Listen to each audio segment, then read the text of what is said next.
सभी को नमस्कार। आज के इस सेशन में हमारे साथ हैं PGT Hindi mister Sunil Chaurasia. Sir की हिंदी साहित्य पे अच्छी पकड़ है। सर कविताएं भी लिखते हैं और अलग-अलग प्रकार के न्यूज़पेपर में सर की कविताएं छपती भी हैं। सर को साहित्य में अवार्ड भी मिल चुका है। सर केंद्रीय विद्यालय में एनसीसी के इंचार्ज भी हैं और एनसीसी के एएनओ की पोस्ट पे भी कार्यरत हैं। और सर का केंद्रीय विद्यालय का जो इंटरव्यू हुआ था उसमें 55 मार्क्स आए थे।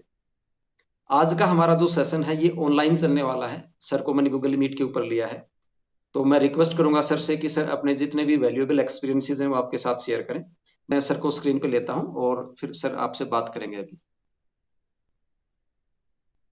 Sunil sir, welcome. जी सर, बहुत बहुत धन्यवाद सर। आपने अपना बहुमूल्य समय निकाल कर हमें अवसर दिया और आपके साथ साथ आपके जितने चाहने वाले हैं, विद्यार्थी, सब्सक्राइबर्स या आपके दर्शक, आप सबका बहुत बहुत धन्यवाद जो आप हमें अपना बहुमूल्य समय प्रदान कर रहे हैं। और सर ने जैसा कि कहा कि इंटरव्यू में मेरे 60 में 55 नंबर प्राप्त हुए थे। जी हाँ, आज हम इस सेशन में आप हमें अपना अनमोल समय प्रदान कर रहे हैं, तो आपके समय का सम्मान करते हुए हम आपको यही बताएंगे कि इंटरव्यू में आप कैसे अपना बेस्ट स्कोर कर सकते हैं। क्योंकि हमें पता है कि आपने रिटेन क्वालिफाई किया है, रिटेन में आपके अच्छे अंक आए हैं और दिन रात की मेहनत के बाद आदमी इस लेवल तक पहुंचता है। ओके, तो हम सभी शिक्षक साथी, हमारे संजय दलाल सर चूंकि हमारे बड़े भाई भी हैं मान के चलिए, और हमारे यूट्यूब दुनिया में मैं जो भी प्रयास आपके सामने कर रहा हूँ, अगर वीडियो उच्च क्वालिटी के है तो इसके पीछे संजय सर का हाथ है। मैं देख रहा भाई। एक्चुअली सर क्या है कि हम टीचर्स हैं और हमारा उद्देश्य ये है, हम निष्पक्ष भाव से काम कर रहे हैं, इसमें हमारा कोई प्रोफेशन नहीं है। हम ये चाह रहे हैं कि हमारे एक्सपीरियंस से हमारे जितने भी नए एस्पिरेंट्स हैं और जो केंद्रीय विद्यालय में आने वाले टीचर्स हैं, अगर वो फायदा ले लेते हैं और उससे अगर एक सिंगल कैंडिडेट भी सिलेक्ट हो जाता है हमारे एक्सपीरियंस से, तो हमारे लिए सौभाग्य की बात है सर। बिल्कुल सर, बिल्कुल बिल्कुल। जी सर। Yes sir. तो सर कंटिन्यू कीजिए अपने इंटरव्यू एक्सपीरियंसेस। हाँ बिल्कुल सर। सर जैसा कि मेरा भी इंटरव्यू हुआ था, मैं इस समय केंद्रीय विद्यालय संगठन में पीजीटी हिंदी पद पर अपनी सेवाएं प्रदान कर रहा हूं, जैसा कि सर ने आप सभी को बताया भी है। तो पीजीटी हिंदी पद पर सेवाएं प्रदान करने से पहले मैं आपको ये बता दूं कि मैंने तैयारी कैसे की थी। तो मेरा घर तो वैसे कुशीनगर में है, अमोआ बाजार, रामकोला, कुशीनगर, उत्तर प्रदेश में।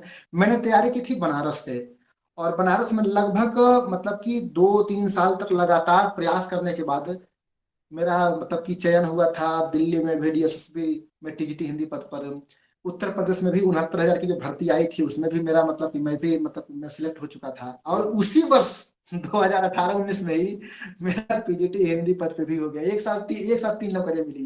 कहने का मतलब अगर आप हार्ड वर्कर हो, स्मार्ट वर्क आप करते हो, मेहनत करते हो, तो आप बेरोजगार नहीं रह सकते हो। आपके चरण चूमेंगी सफलता, जी है ना। तो 3-3 नौकरियां मिली थी।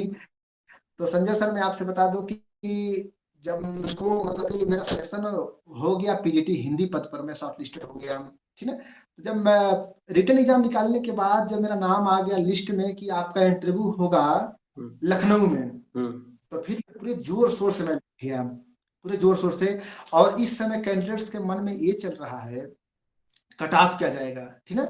और यूट्यूब वाले तो बहुत से ऐसे यूट्यूब पे हैं जो हर विषय को पढ़ाते हैं, हर भर्ती आती है उसमें अपना विचार रखते हैं।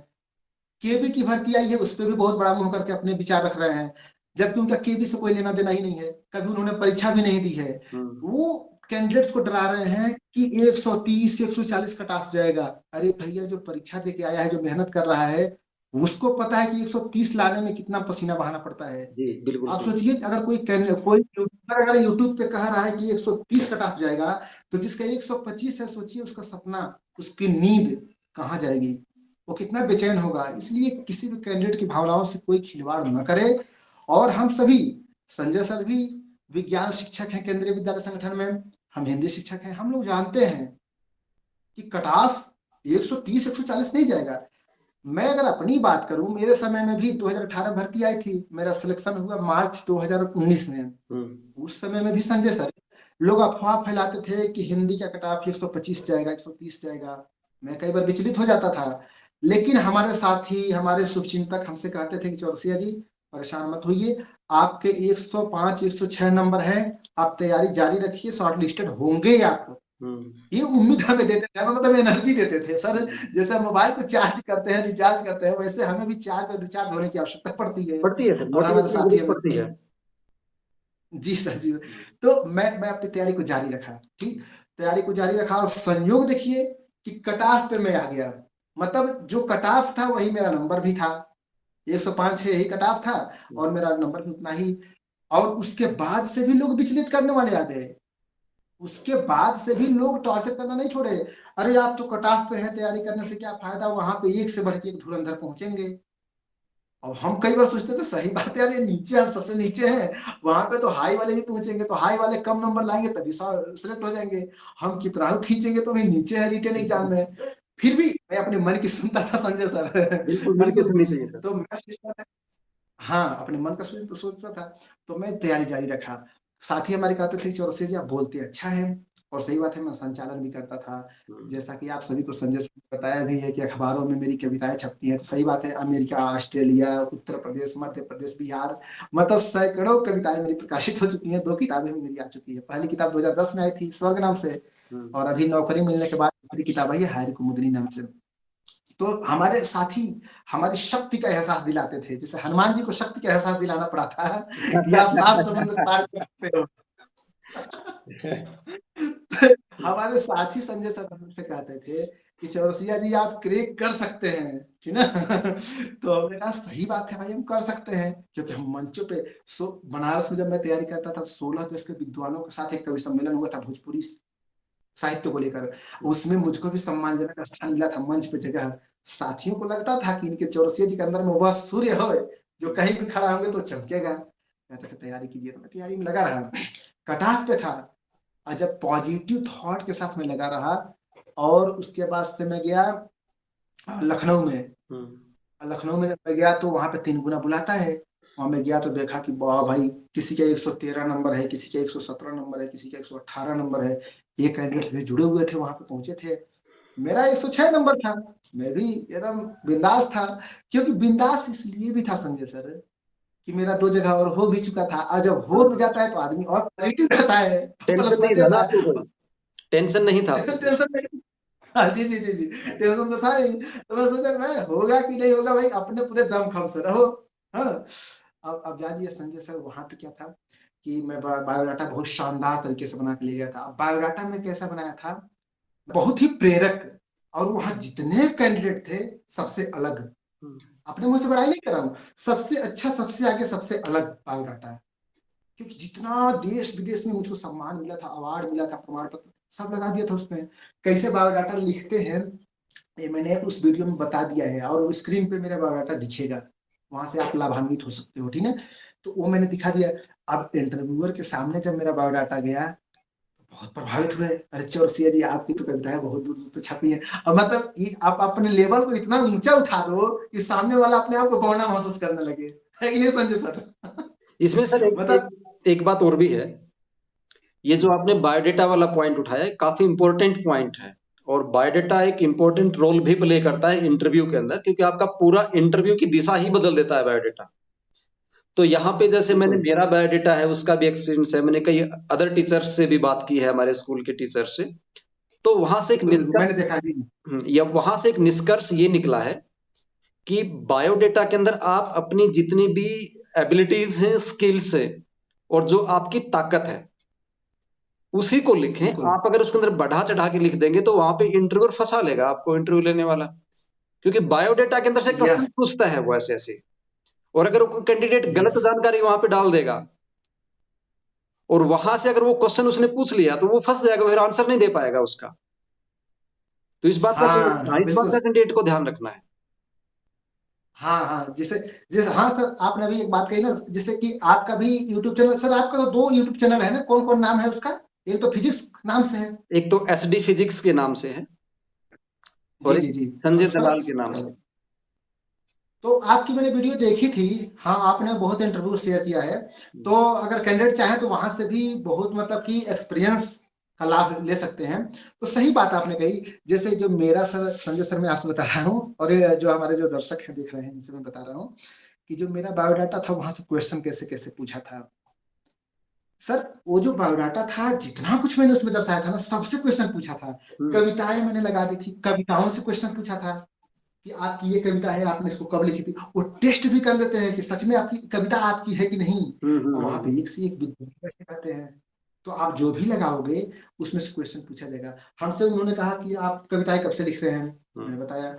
तो आपकी इस कविता में ये कमी है, तो उन्होंने 2 कमियां बताई, तो मैंने 4 कमियां गिना दी कि सर इसमें इतनी ही कमी नहीं है सर। मैं अपनी कविता को एक साल पुरानी कविता को आज देखता हूँ सर, उसमें कमियां निकलती हैं सर, लेकिन छपी है तो मैंने सोचा लगा दूं, लेकिन भविष्य में सुधारने की कोशिश करूंगा। और मैं चाहता हूँ कि आप भी मेरी कविता पे अपनी टिप्पणी रखें, अपना मार्गदर्शन और आशीर्वाद प्रदान करें। मतलब इस तरह की बात इंटरव्यूअर के सामने करना कि अगर आप ये कमी भी तो उसको एक्सेप्ट कर लेना। और एक आदमी कि सर हम तो, मैंने तो ऐसे बोला था कि सर हम तो अभी बच्चे ही हैं सर, अभी कविता की दुनिया पे तो शिशु हैं सर, कमियां हजार होंगी इसमें। तो वो मान जाएगा कि हाँ यार कमी को एक्सेप्ट करें, कमी को एक्सेप्ट कर लेना जरूर। ये नहीं कि इंटरव्यूअर कमी निकाल रहा है आप तिल मिला जाओ, बहुत लोग तिल मिला जाते हैं। संजय सर मैं आपसे बता दूं, एक मैं अपना अनुभव बता दूं एज ए इंटरव्यूअर। क्योंकि हम लोग के विद्यालय में जब इंटरव्यू होता है, तो जैसे हमारे टीजीटी हिंदी आ रहा है, तो सब्जेक्ट एक्सपर्ट के रूप में मैं ही बैठता हूँ। आपके वहाँ भी जैसे मान लीजिए केंद्रीय विद्यालय दिरांग में, जैसे केबी टेंगावली मैं हूँ, केंद्रीय विद्यालय दिरांग में आपके वहाँ का कोई विज्ञान का आता होगा तो आप बैठते होंगे सर। वो साइंस, मैथ और फिजिक्स, इन तीनों का एक्सपर्ट के रूप में मैं ही बैठता हूँ वहाँ पे जी। तो मैंने देखा है सर, एक बार ऐसा हुआ, हाँ सर, एक बार ऐसा हुआ कि एक कैंडिडेट आया हुआ था और उसमें कुछ कमियां थी, और जो इंटरव्यूअर थे उन्होंने कमियां जब बता दी, ठीक है, तो कमियां बताते हुए उसका चेहरा लाल हो गया, और एक दो कमियां बताने के बाद ऊंची आवाज में बोलने लगा। अब वहीं से वो रिजेक्ट हो गया। वो विद्वान था ठीक, लेकिन उसको अपनी कमियां सुनना उसको बर्दाश्त नहीं हुआ। कमियां सुनना पसंद नहीं था उसको, पसंद नहीं था, बर्दाश्त नहीं कर पाया, और ऊंची आवाज में बात करने लगा, सर कमियां किसमें नहीं होती हैं, ऐसे आपको नहीं बोलना है, ये बोलना है। ऐसे आप नहीं बोल सकते ना, कमियां किसमें नहीं होती है। आप ये कहना कि सर जी सर मैं सुधारने की कोशिश करूंगा सर, बस बात हो गई। जो कमी निकाले उसमें भी तो कमियां हैं, ऐसा नहीं है। तो ये है कि बायोडाटा में, चूंकि मैंने एनसीसी भी लगाया था, ठीक, बायोडाटा में तो एनसीसी से भी क्वेश्चंस बने थे, कविताएं थी तो कविताओं से भी मेडल्स मुझको मिले थे। तो मेडल्स सिर्फ लिखना नहीं है, आपको लेकर भी जाना है, बैग में लेके जाना है, पूछ सकते हैं। अच्छा उसमें मैंने दर्शाया था कि इतना तो सार, ये 2 पत्रिकाओं को मैं संपादन किया करता था, सह संपादक था, बनारसी प्रतिनिधि था, पत्रिकाओं को मैं लेकर गया था, वहीं सामने बैग पे ऐसा रख दिया था, इतना उनको दिख रहा था। मैंने कहा कि सर सुनील सर जी मतलब मैं यहाँ पे एक बात क्लेरिफाई करना चाहूंगा, कहीं हमारे जो एस्पिरेंट्स हैं उनको देख के ये ना लग जाए कि हमारे सुनील सर के पास तो बहुत एक्सपीरियंस था, उनके पास तो बहुत मेडल्स थे, सुनील सर तो कट ऑफ पे जाके सेलेक्ट हो गए, हम हो पाएंगे कि नहीं हो पाएंगे। तो ऐसा कुछ होता नहीं है। सुनील सर का जैसे बता रहे ना, ये 104 कट ऑफ के ऊपर थे, और जो टॉपर कैंडिडेट थे वो सिलेक्ट नहीं हुए, ये सिलेक्ट हो गए। हाँ, तो उसमें ये मैटर नहीं करता है कि आपके पास एक्सपीरियंस है या नहीं है। इंटरव्यू के अंदर जो सबसे बड़ी बात है वो ये होती है कि जब आप इंटरव्यू बोर्ड के सामने जाते हो, तो आपके से जो क्वेश्चंस वो पूछ रहा है वहां कितने ज्यादा कॉन्फिडेंट आप हो, अपना कॉन्फिडेंस लेवल वहां पे। अब देखो सर ने तो वो काम किया था तो सर दिखा रहे हैं।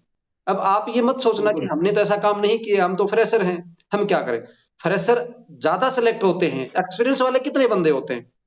अगर जितने भी पोस्ट हैं सभी तो एक्सपीरियंस वाले नहीं मिलेंगे, 5 मिल जाएंगे, 7 मिल जाएंगे, 10 मिल जाएंगे मैक्सिमम, है ना सर। जी सर, तो हाँ कैंडिडेट्स को इस बात से भी मतलब डरने की जरूरत नहीं है कि एक्सपीरियंस नहीं है तो क्या करें। हाँ, कॉन्फिडेंस बना के रखना है, अपना जो विषय है उसके ऊपर पकड़ बना के रखना है, विषय पे अच्छी पकड़ होनी चाहिए, विषय पे पकड़ होगी तो कॉन्फिडेंस भी आ जाएगा। यस यस, जैसे कि मालिक हम ही लोग इंटरव्यू जब लेते हैं, तो वहां पे क्या है कि भाई आप विद्यार्थी को पढ़ाने जा रहे हो, तो विषय के प्रति विशेषज्ञता आपके अंदर होनी चाहिए, ठीक। क्योंकि आप विद्यार्थी से मान लीजिए कि आप हिंदी विषय के कैंडिडेट हो, फिजिक्स के कैंडिडेट्स हो, ठीक है, तो अगर मान लीजिए कि आप विद्यार्थी को विज्ञान ही तो पढ़ाओगे, तो आपको एक टॉपिक दिया जाएगा। देखिए यहाँ पे भी जैसे मैंने वीडियो बनाई थी बायोडाटा वाली, तो वहां पे कैंडिडेट्स ने हमसे कहा था कि सर हम लोग फ्रेशर हैं, हमारे पास तो इतनी मतलब की उपलब्धियां नहीं है, तो हम क्या करें। बिल्कुल कोई बात नहीं, हमारे ही विद्यालय में, केंद्रीय विद्यालय टेंगावेली में, चाहे केंद्रीय विद्यालय दिरांग में, चाहे किसी भी केंद्रीय विद्यालय जाइए, वहां पे विषय विशेषज्ञ हैं, कोई ये नहीं कि वो बहुत गोल्ड मेडलिस्ट है, यहाँ तक प्रिंसिपल सर लोग भी मेडलिस्ट नहीं है कि नहीं सर? फ्रेशर भी होते हैं सर, नहीं है, फ्रेशर लोग भी होते हैं, फ्रेशर ही होते हैं, फ्रेशर ही होते हैं। फ्रेशर ज्यादा बाकी होते हैं। इस तरह तो इक्के दुक्के लोग होते हैं, विशेष प्रतिभा वाले, कोई दिक्कत नहीं। तो आप लोगों को परेशान नहीं होना है। हाँ, अगर इंटरव्यू, अब देखिए जैसा कि संजय सर, मान लीजिए इंटरव्यू में देने गया था, तो मैं अपना अनुभव बता रहा हूँ कि बायोडाटा से तो क्वेश्चन बना, फिर उन्होंने कहा कि ये बताइए कि आप क्या पढ़ के आए हैं, ठीक? तो मैंने बोला कि मुझको किसी ने पहले से बता दिया था, जैसे कि हम लोग आपको लोगों को अभी बता रहे हैं, तो मैंने पहले से मुझको कोई बता दिया था कि आप कोई टॉपिक पढ़ के जाइएगा। तो मैं उपन्यास तैयार कर लिया था, मतलब छोटा मोटा टॉपिक नहीं, मैं बड़ा ही ले लिया था। तो गोदान जो उपन्यास है 400 पेज का, 350 पेज का, उसी को मैं पूरा पढ़ लिया था। हाँ, कि कहीं से कुछ भी पूछे, और मुझको पता नहीं क्यों मेरे मन ने बोला था कि आपको जरूर ऑप्शन मिलेगा कि आप क्या पढ़ के आए हैं। तो मैं सोचा कि गोदान से ही मैं पढ़ाऊंगा। मैंने कहा कि ठीक है, मैं गोदान में पढ़ के आया हूँ सर। उन्होंने कहा ठीक है, उपन्यास पढ़ाइए। अब सोचो, शुरुआत ही इतना शानदार आपका होना चाहिए ना कि इंटरव्यूअर कहे कि ठीक है बैठ जाइए, वेरी गुड, शाबाश। बिल्कुल पर बिल्कुल। मेरा शुरुआत ही इतना शानदार गया सर ना। मैंने कहा सर मैं गोदान पढ़ाना चाहता हूँ। मैंने कहा बिल्कुल पढ़ाइए। अब गोदान बोर्ड पे जब लिखा गोदान, तो कोष्ठक में लिख दिया 1936, प्रकाशन वर्ष लिख दिया। फिर उपन्यासकार, कहानीकार नहीं लिखना है, लेखक नहीं लिखना है, नीचे उपन्यासकार बोल के प्रेमचंद लिखो, प्रेमचंद कोष्ठक में जन्म कब हुआ था, मृत्यु कब हुई थी, ये लिख दो। उसके सामने ये दिखना चाहिए कि हाँ ये बंदा वजन में है, नॉलेज है, तभी तो लिखोगे। उसके बाद से मैंने एक बात कही थी, इतना लिख के मैंने कहा कि सर गोदान पढ़ाने से पहले मैं एक बात कहना चाहूंगा। उन्होंने कहा बिल्कुल। मैंने कहा कि मान के चलिए कि मैं इंटरव्यू नहीं दे रहा हूँ, आप इंटरव्यू नहीं ले रहे हैं सर, थोड़ा सा मैं अपने आप को फ्री करना चाहता हूँ। मैंने कहा बिल्कुल, मतलब ये तो फ्री घरेलू बना दिया, खुद को ही। हाँ, दोस्ताना खुद को माहौल हो गया। घरेलू। हाँ, मैंने कहा कि सर मान के चलिए कि मैं इंटरव्यू नहीं दे रहा हूँ, आप इंटरव्यू नहीं ले रहे हैं सर, मैं एक बात कहना चाहूंगा। तो उन्होंने कहा बोलिए। मैंने कहा कि सर जब मैं प्रेमचंद के गोदान को पढ़ता हूँ सर ना, तो मतलब सच में, मतलब कि ऐसा लगता है कि प्रेमचंद मतलब कितने उच्च स्तरीय विद्वान हैं कि एक स्त्री के बात को लिखते हैं तो ऐसा लगता है कि एक स्त्री के भाव को कितना वो जानते हैं। किसान के बारे में लिखते हैं तो बहुत बड़ा किसान बन जाते हैं, विद्वान के बारे में लिखते हैं तो बहुत बड़ा विद्वान बन जाते हैं, वकील के विषय में लिखते हैं तो बहुत बड़ा वकील बन जाते हैं। मतलब सोचिए, एक ही मनुष्य में कितने मनुष्यता है, और कितने एक रूप में अनेक रूप है। बहुमुखी तो प्रतिभा। सर बहुमुखी प्रतिभा के धनी है। ये चीजें मैं पढ़ता हूँ ना, तो मतलब मैं दंग रह जाता हूँ। और मैंने प्रेमचंद से बहुत कुछ सीखा है, और उनसे सीख सीख के मैंने बहुत कुछ लिखा है। अब इतना सुन के सब गदगद हो गए, खुश। मैंने कहा सर अब मैं पढ़ा रहा हूँ गोदान। नहीं, प्रैक्टिकली मैंने बात की। अब गोदान पढ़ाना शुरू किया, तो उन्होंने मतलब दो बातें उन्होंने मतलब पूछी।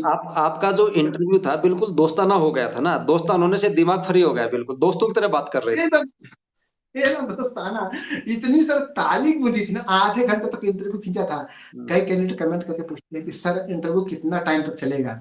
देखो, मैं आपसे ये कह रहा हूँ कि डरो मत, आप कोशिश करो कि इंटरव्यू आपका लंबा खींचे। लंबा खींचेगा तो ज्यादा से ज्यादा आपके अंदर का टैलेंट सामने आएगा, ठीक है ना?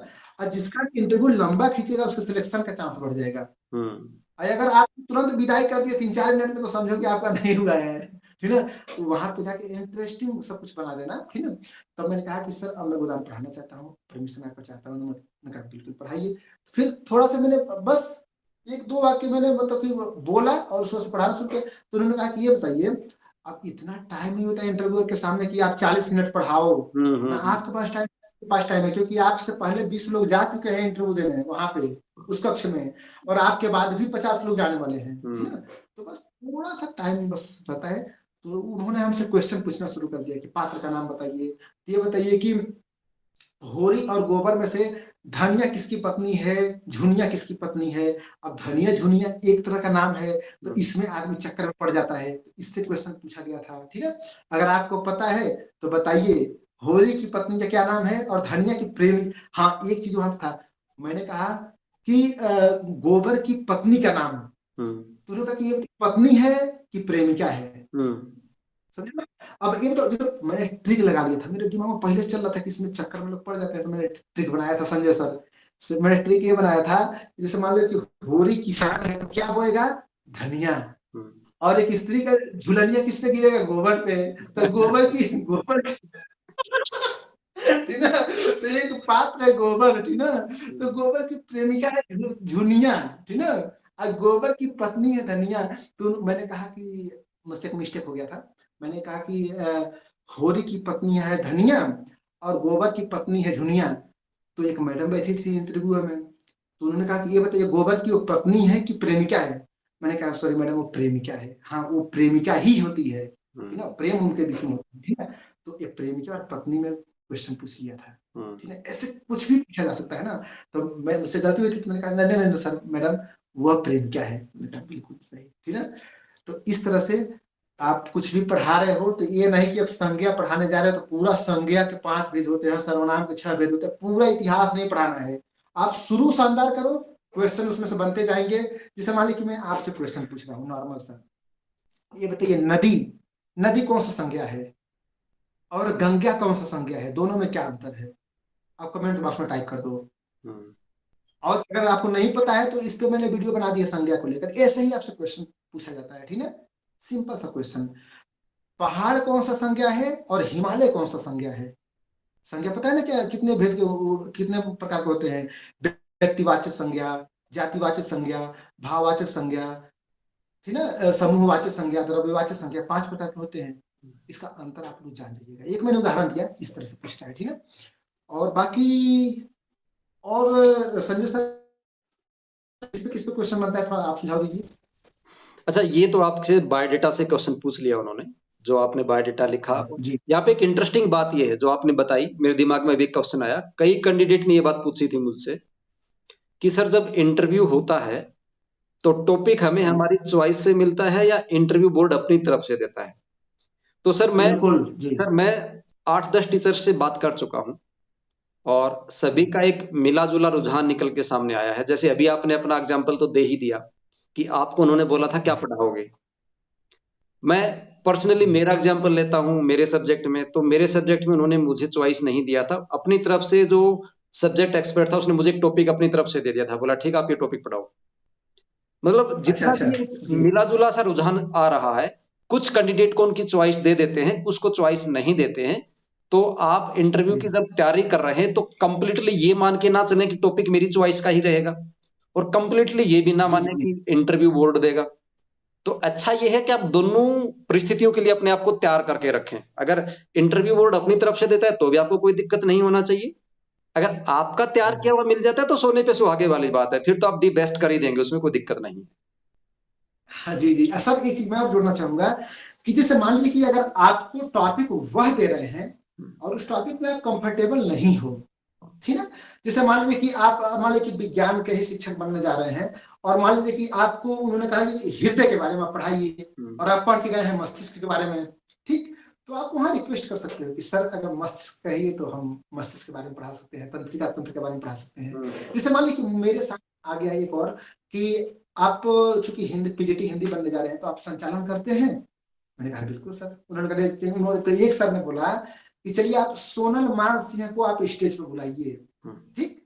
अब मैंने कहा कि सोनल, अब आप ईमानदारी की बात देखिए ना, मैंने कहा कि सर सोनल मान सिंह के बारे में मैं नहीं जानता हूँ, अगर आपकी अनुमति है तो मैं सोनी चौरसिया को बुला दे रहा हूँ।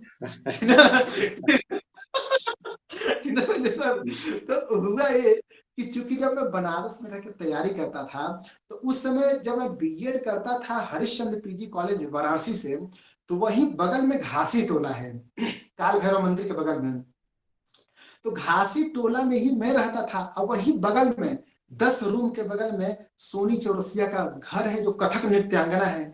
और उस समय उन्होंने 26 घंटे तक नृत्य करके उन्होंने रिकॉर्ड बनाया था, तो अखबार के मेन पेज पे उनका स्थान मिला था उनको, ठीक।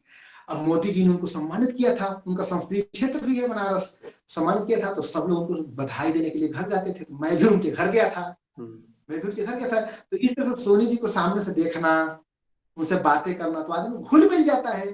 तो इंटरव्यूअर ने जब कहा कि सोनल मान सिंह को बुलाइए, तो उस समय मेरे दिमाग में आ गया कि सर से सोनल मान सिंह, मेरे दिमाग में सर सोनल मान सिंह के बारे में नहीं जानता सर, अगर आपकी अनुमति हो तो सोनी चौरसिया को मैं बुला दे रहा हूँ। उन्हें कहा बुलाइए, फिर परमिशन मिल गया। और भाई साहब उनके सामने ही में रुक के 10 सेकंड तक मैंने बस थिंकिंग किया, ठीक है, ऐसे ही शांत होके भाई संचालन करना है तो मूड बनाना पड़ेगा ना, हर हर चीज के लिए मूड बनाना पड़ता है। सामने 5 इंटरव्यूअर बैठे हैं और मैंने बस काल्पनिक रूप से ऐसा माइक पकड़ लिया और ऐसे आंख बंद करके गहरी सांस में लेकर और समझिएगा अंदर से इमोशन ला के सोनी चौरसिया को ऐसे बुलाया है भाई साहब, ताली बजाने लगे लोग ना।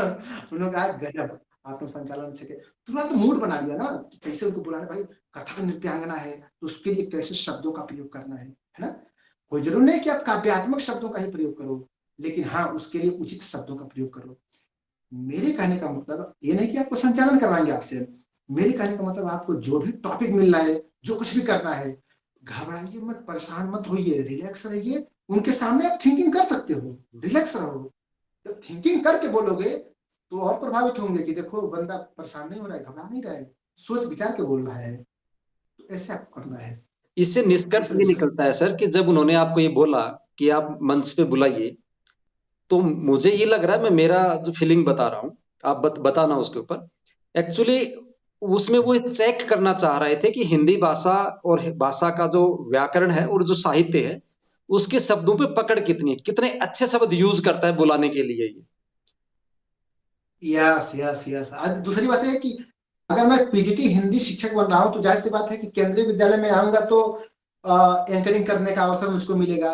सीसीए इंचार्ज जो हमारे विद्यार्थी जो है, कैंडिडेट हैं, इस वीडियो को देख रहे हैं, उनको जानकारी होनी चाहिए। अगर आप भाषा का शिक्षक बनना चाहते हो, पीजीटी हिंदी, पीजीटी इंग्लिश, ठीक, या फिर संस्कृत का शिक्षक बन रहे हो, तो भाषा शिक्षक को रोज मंच संचालन करना पड़ता है। असेंबली एक विशेष तरीके की होती है, ठीक है, तो इसलिए भी आप संचालन करवा सकते हैं।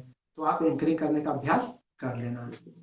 तो यहाँ से सर एक बात मैं वो पूछना चाहूंगा आपसे, संक्षिप्त शब्दों में बताइएगा।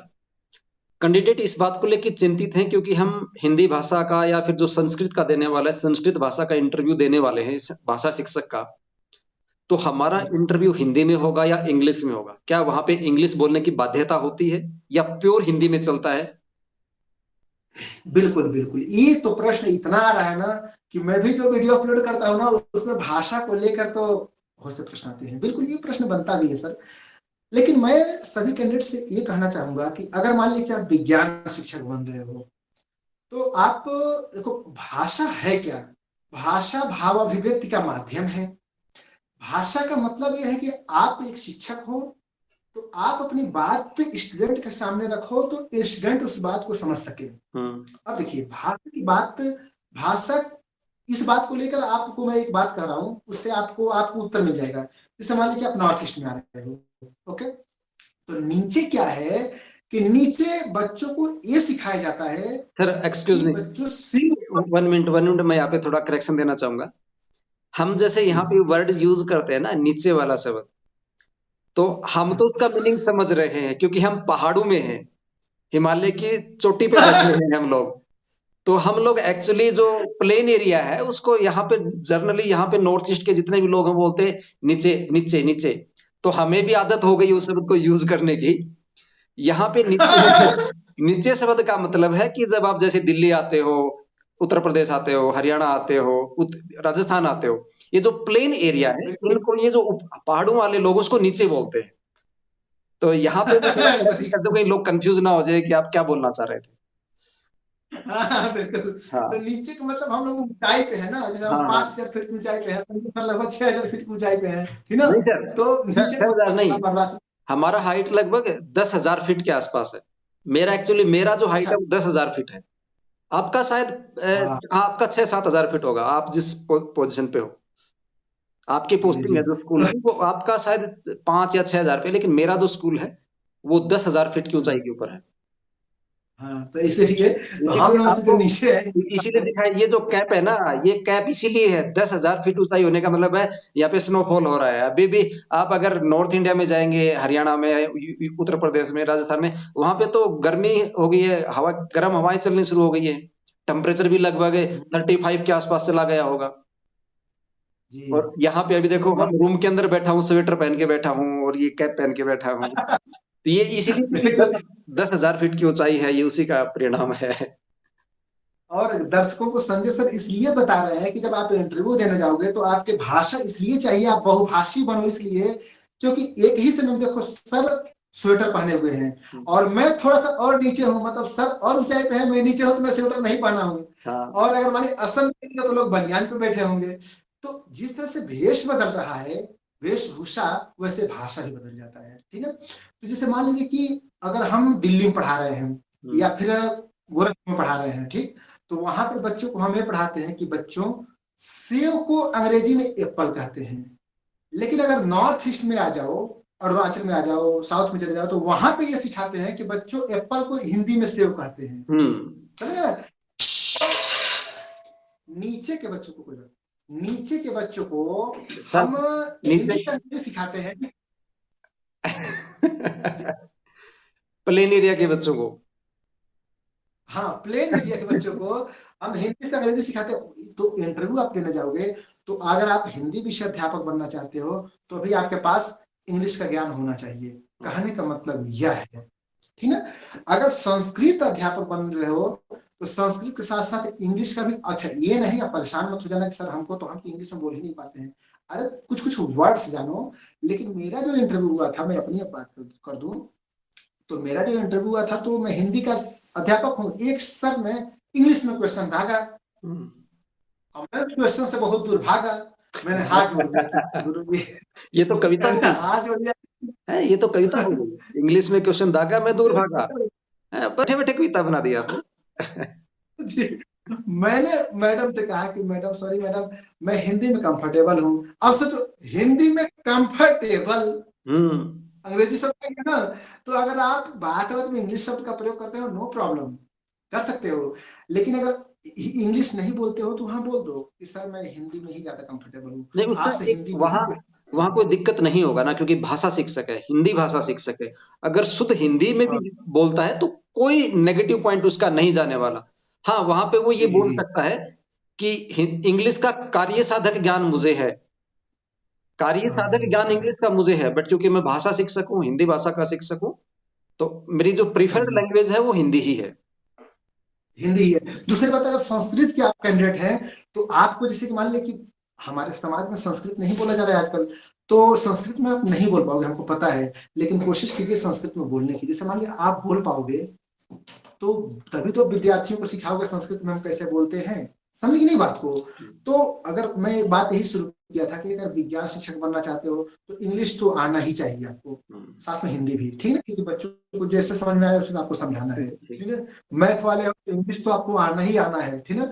लेकिन हिंदी विषय अध्यापक हो कोई दिक्कत नहीं, हिंदी में बोलो, ठीक है सर। संस्कृत वाले हो, संस्कृत आपको बोलना मतलब कि आना ही चाहिए। अगर बोल पा रहे हो तो ठीक है। जैसे मान लो कि काव्य प्रयोजन के बारे में, काव्यम यस्य अर्थकृत्य व्यवहार विदेश शिवेत रक्षते सत्य अपरिनिवृत्य कांता समेत उपदेश मुझे, यह कथन किसका है, इसका अर्थ बताइए, तो मम्मट का है, अर्थ आप बता सकते हो, इसको आना चाहिए। गीता, श्रीमद् भगवत गीता के जो बहुचर्चित श्लोक है, जैसे नैनम छिन्दन्ति शस्त्राणि नैनम दहति पावकः न च एनम क्लेद्यन्ते आपो न शोष्यति मारुतः।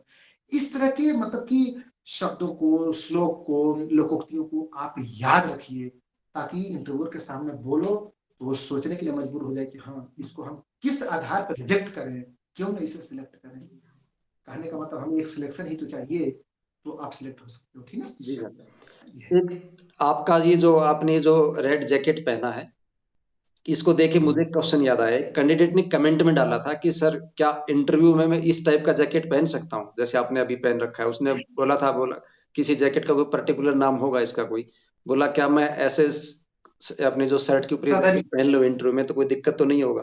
तो ड्रेस कोड के बारे में बता दीजिए, आपने किस प्रकार का ड्रेस कोड रखा था। देखिए मेरा जो ड्रेस कोड है ना, तो मैं आपको बता दूं कि अभी आपको यहाँ पे सामने आपको दिख रहा है, यही मेरा ड्रेस था, ठीक है। और इस तरह के ड्रेस को आप अपना सकते हो। मैंने क्रीम कलर का मैंने ड्रेस बनवाया था, ओके।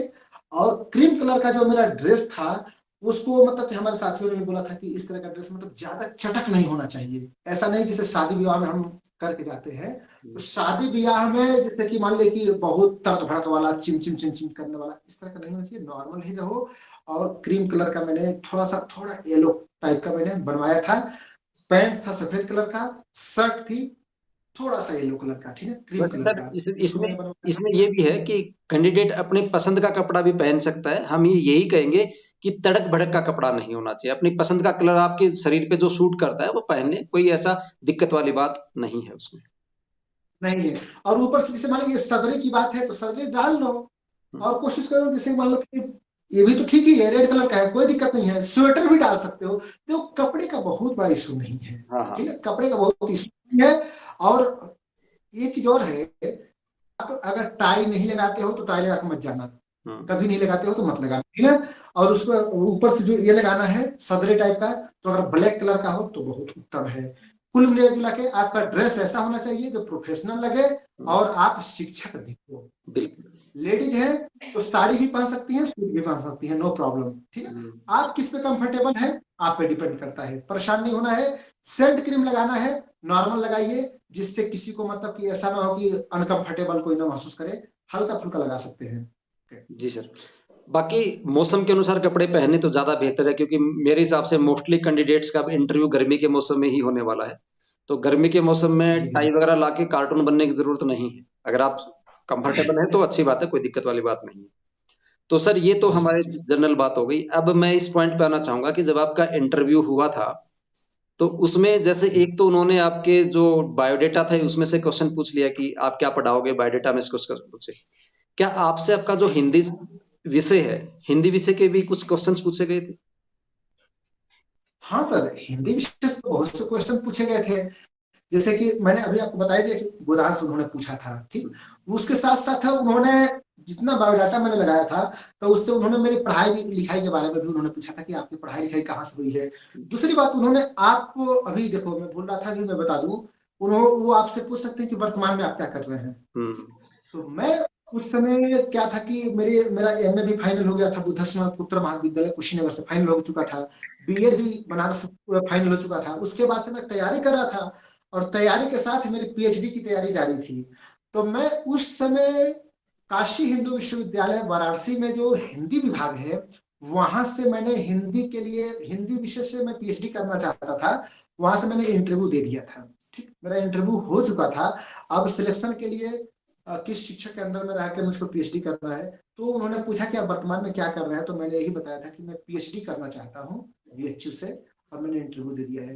तो फिर पीएचडी किसके अंडर में करना चाहते हैं, क्या है, मतलब कहने का मतलब वर्तमान में आप क्या कर रहे हैं, उससे उन्होंने क्वेश्चन पूछा था। और उन्होंने चूंकि हिंदी साहित्य से आपने पूछा क्या पूछा था, तो हिंदी साहित्य में उन्होंने टॉपिक पूछा, मैंने टॉपिक बता दिया कि मैं इस टॉपिक पे पीएचडी करना चाहता हूँ। तो भिखारी ठाकुर जो भोजपुरी साहित्य के शेक्सपियर कहलाते हैं, उनको और प्रेमचंद का तुलनात्मक में अध्ययन करना चाहता हूँ, मतलब हिंदी और भोजपुरी साहित्य का तुलनात्मक अध्ययन। तो इस पे मैंने बताया तो उसमें उन्होंने पूछा था। जी सर।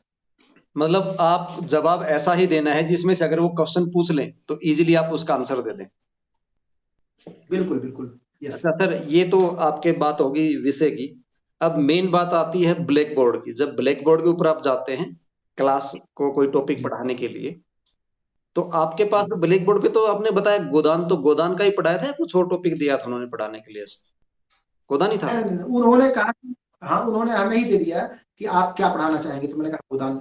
तो ब्लैक बोर्ड क्या है कि मतलब कि ब्लैक बोर्ड का मतलब श्याम पट्ट, लेकिन आप वहां पे जाओगे तो व्हाइट बोर्ड आपको अक्सर मिलेगा, ठीक है। तो व्हाइट बोर्ड पे आपको मार्कर से लिखना होगा। बहुत से कैंडिडेट हमसे पूछ रहे हैं कि सर हम चौक से लिखने का प्रैक्टिस हाँ करें या फिर हाँ, मार्कर से। ये क्वेश्चन भी कई कैंडिडेट्स का आया है कि हमें व्हाइट बोर्ड मिलेगा, मार्कर वाला मिलेगा या चौक वाला मिलेगा।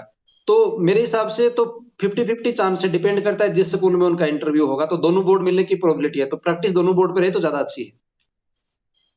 यस यस, लेकिन वैसे चौक आजकल नहीं मिल रहा है, क्योंकि हमारे वहाँ जैसे केंद्रीय विद्यालय टेंकाबेली में भी कोई इंटरव्यू जैसे कॉन्ट्रेक्चुअल टीचर की भर्ती होती है तो हम लोग वहाँ पर व्हाइट बोर्ड ही देते हैं और कैंडिडेट वहाँ पे जाते हैं तो आराम से मार्कर दिया जाता है, मार्कर के माध्यम से पढ़ाते हैं, सब कुछ बताते हैं, ठीक है।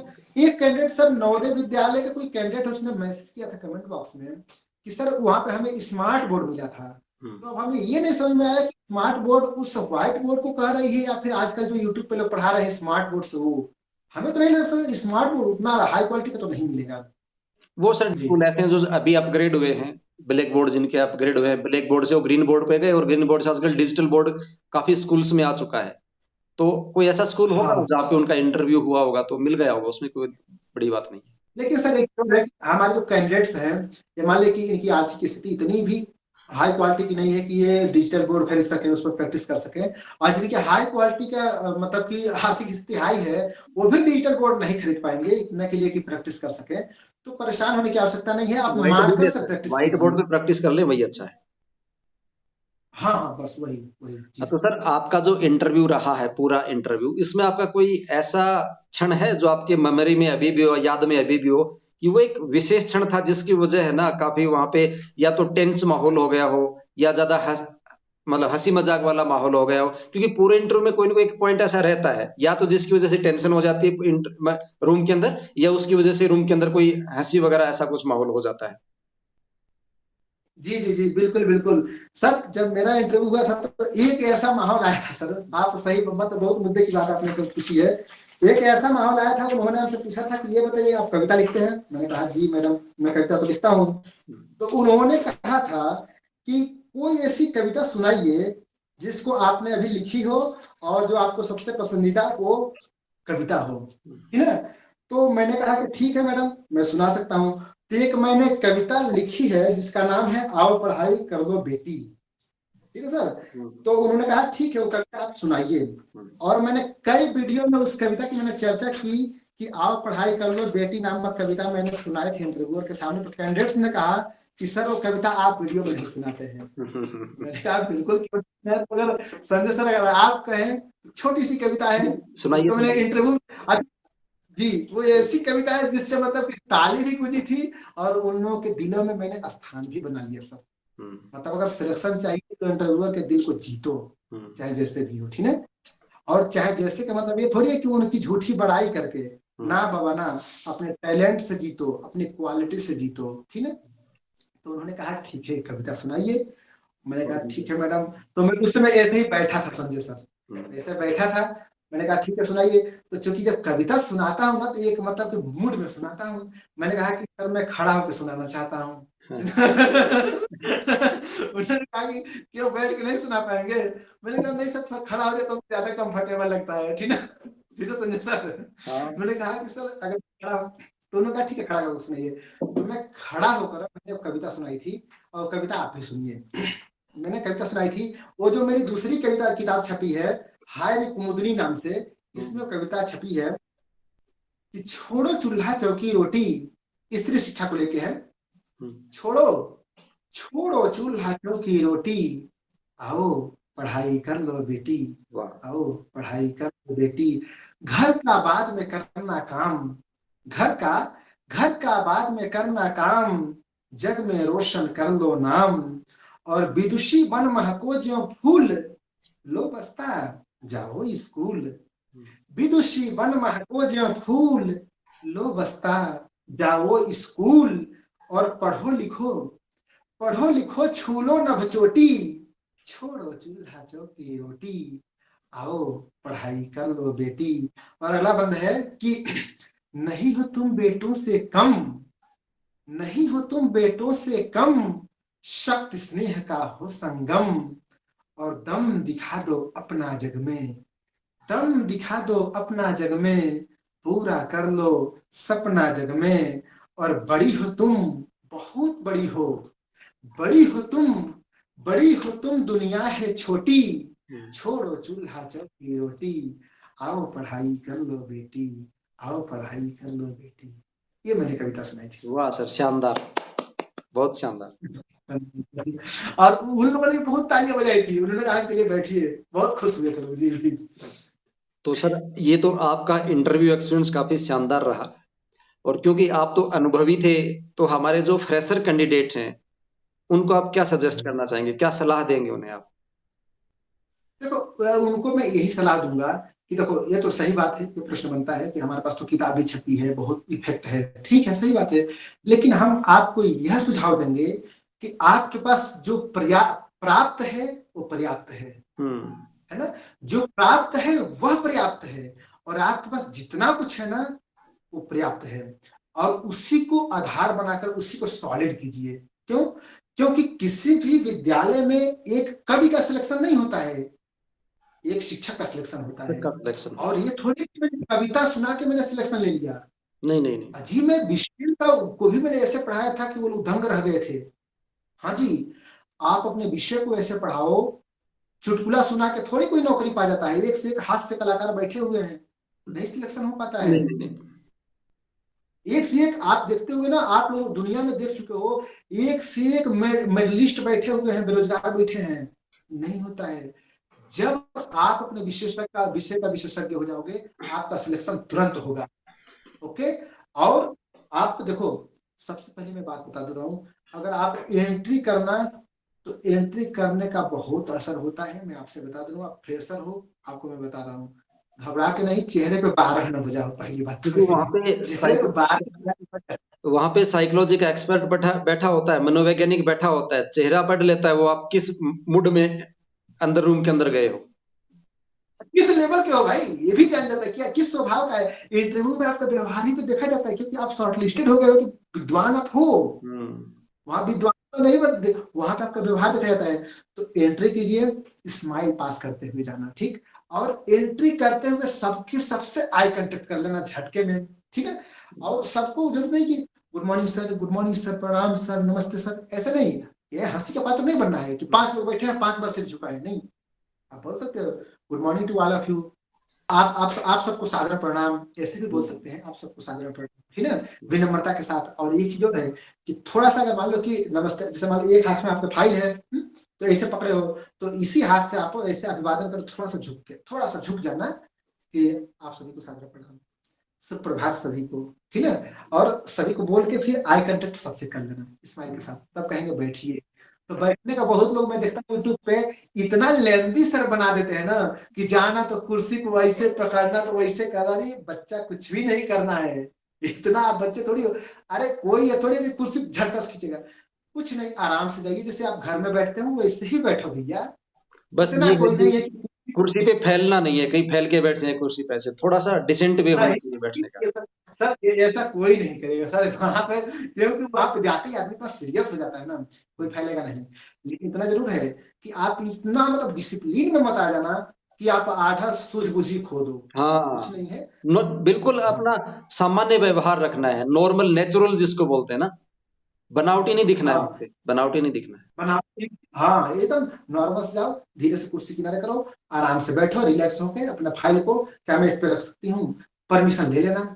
उस बस आराम से। हाँ मैं आपसे बता दूं, अभी अभी मुझको याद आ गया कि एक बार क्या, प्रश्न का जवाब दे देते थे ऐसे ऐसे, जैसे टेबल है तो उस पे ऐसे हाथ कर दिया, ठीक है, तो मेरा हाथ ऐसे खींचा गया, झटका में खींचा गया नीचे, ठीक ना। तो वो लोग देखते रहे, मुस्कुराने लगे, ठीक ना। तो ऐसा हो जाता है, हाँ कोई यार, ऐसा नहीं हाथ करना। इंसान। डरने में ऐसे हो, ऐसे करना है अपना आराम से जाके, जो दोनों हाथ है अपने अपने घुटनों पे रख लें, ऐसे आराम से बैठ के, टेबल पे ऐसे रखने घुटनों की पर रखिए। कोशिश ना करें। हाँ, आवश्यकता अनुसार हाव भाव भी कर सकते हैं, आवश्यकता अनुसार, ठीक। और एक मैं आप और बता दूं अंत में, कि जैसे कि इंटरव्यू मेरे वहां भी कुछ कैंडिडेट देने आते हैं, तो इतना तेज बोलते हैं कि मतलब लगता है कान का पर्दा फाड़ देंगे। ऐसे नहीं बोलना है, खूब तेज भी नहीं, खूब धीरे भी नहीं, नॉर्मल सी बात करना, क्योंकि वहां पे जितने बैठे हैं सबको सुनाई देता है, समझे ना। जी सर। हाँ, सर। तो सर आपका इंटरव्यू एक्सपीरियंस काफी शानदार रहा, और अपेक्षा करता हूं कि जितने भी एस्पिरेंट्स हैं केंद्रीय विद्यालय संगठन के, जॉब पाने के लिए और जो इंटरव्यू करने के लिए जितने भी एस्पिरेंट्स हैं, उन सभी को आपके अनुभव से फायदा मिलेगा। मैं अपनी तरफ से भविष्य की हार्दिक शुभकामनाएं देता हूं कि वो अपना ड्रीम जॉब पाने में कामयाब हो। मेरी तरफ से संजय सर को और आप सभी को बहुत बहुत धन्यवाद कि आपने अपना बहुमूल्य समय प्रदान किया। Best of luck. और अगर आप लोगों का कोई भी डाउट हो, किसी प्रकार से कोई क्वेश्चन आपने पूछना हो, तो कमेंट बॉक्स में आप क्वेश्चन डाल दीजिएगा। हम भरपूर प्रयास करेंगे कि आपकी समस्या का समाधान करें, क्योंकि जैसा कि मैंने पहले बताया था, मैं फिर से बता रहा हूं कि हमारा एक ही प्रयास है कि आप लोगों की किस प्रकार से मदद की जाए, और वो भी हम निस्वार्थ भाव से कर रहे हैं, क्योंकि हम ये जानते हैं कि जब एक कैंडिडेट गवर्नमेंट जॉब की प्रिपरेशन कर रहा है तो उसके ऊपर डिप्रेशन कितना होता है। ये कोई बिजनेस बिल्कुल। पर्पज की वीडियोज नहीं है, सिर्फ और सिर्फ आप लोगों को गाइड करने के लिए है। और हमारे जो अनुभव दे रहे हैं वो रियल अनुभव दे रहे हैं, कोई आर्टिफिशियल नहीं। हम जो देखते हैं वो आपको बता देते हैं, जो हमने फील किया वो हमने आपको बता दिया। तो अच्छा, मैंने देखा कि संजय सर ने जो वीडियो बनाई थी, अपलोड की थी, तो उसमें बहुत से कमेंट आए थे कि सर हिंदी विषय संबंधित कुछ ऐसे वीडियो दे दीजिए, कुछ ऐसा। तो अगर आपको हिंदी विशेष कुछ भी चाहिए, अगर कोई सहयोग या कोई भी मालिक की डाउट क्लियर करना है, तो आप सिंपल सा यूट्यूब पे सर्च कर लेना सुनील चौरसिया सावन, तो मेरा YesCS करके लोगो खुल जाएगा, वहां से आपको बहुत सी वीडियो मिल सकती है, आप हमसे भी जुड़ सकते हो। और संजय सर का जो चैनल है भाई फिजिक्स क्या नाम है? Physics SD physics. तो SD फिजिक्स जी, संजय दलाल फिजिक्स। तो सर से भी आपको बहुत कुछ सीखने को मिल सकता है। चलिए फिर मिलते हैं एक शानदार वीडियो के साथ, तब तक के लिए बहुत बहुत धन्यवाद, शुक्रिया। शुक्रिया।